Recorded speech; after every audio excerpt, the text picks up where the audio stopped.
Hi guys, I'm here to tell you another fish out of water story. And again, this one revolves around my hair. And but this one is more serious than the last one. This story took place at the Star Market at Chestnut Hill in Newton, Mass.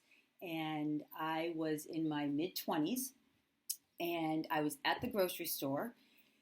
And all I was doing was buying aluminum pans for a lesson I had to teach the next day. I used to teach archaeology. I used to be a social studies teacher at Brown.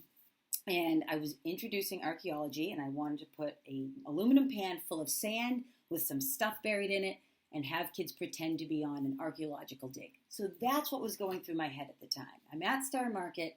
I'm thinking, what size pan is the perfect size to bury some seashells and a pencil, and I think I had a nail clip. That's what was in my head. It wasn't about race or microaggressions or macroaggressions or biases. It was just about my sixth grade archaeology lesson. And it's important to know that at that time, I had long braided extensions in my hair. So if you don't know what I'm talking about, like instead of strands of hair, like long braids instead. That probably went down to the middle of my back. I loved it. And because it never got frizzy. If you watched my last video, I was always worried about frizzy hair. Braids don't frizz. They stay long and pretty. And I could shake them. So it was very exciting. But all of a sudden, I heard somebody say, ugh, why would anybody do that to their hair? And I kind of got excited. I was like, ooh, there's drama going down at the grocery store.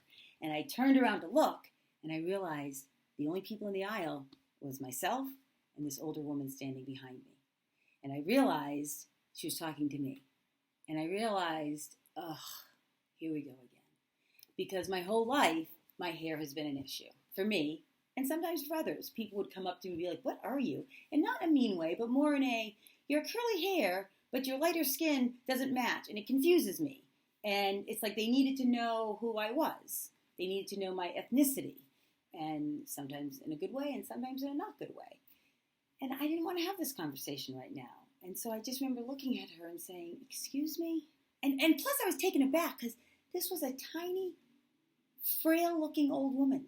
And I remember thinking, how could this tiny, frail-looking old woman be so aggressive in the aluminum pan aisle at Star Market?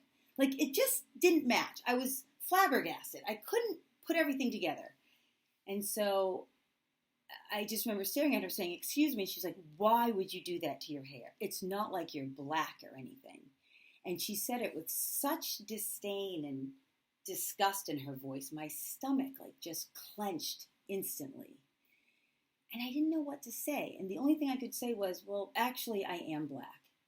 And I guess I could have gone into the I'm half black, half Italian thing. But at that point, I didn't want to almost give her the satisfaction of knowing that part of me was white.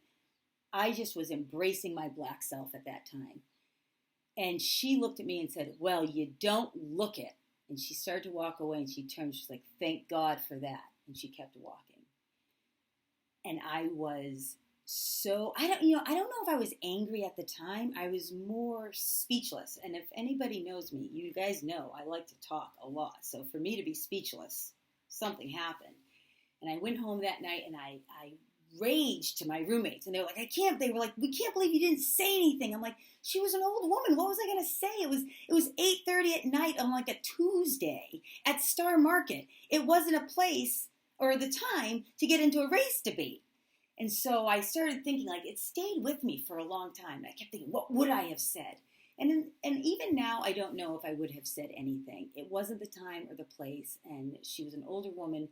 But what it did do is it gave me an experience so that when things happened in the future, I could handle them differently. And it happened again. A woman that I worked with, who no longer works there, at Brown Middle School.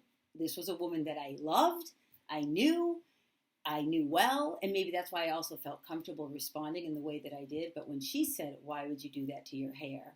I looked at her and I said, why would you do that to your hair? Because she had a short, cute haircut. And she looked at me and she was like, yeah, you know what? Good point, Jen. And I was like, yeah, and we were fine. But I remember walking away with this feeling of satisfaction. Like I had kind of been attacked for my hair, but I handled it in a way that wasn't defensive. I wasn't responding with more anger. I was just responding with, why did you do that to your hair? And so I want you guys to think about this. When you're feeling out of place and like you don't belong, you may not realize it in the moment, but somewhere down the road, you're probably learning a lesson in that moment, and somewhere down the road, you'll be able to use that experience for the better. So I hope you enjoyed that story. Thank you so much. Bye-bye.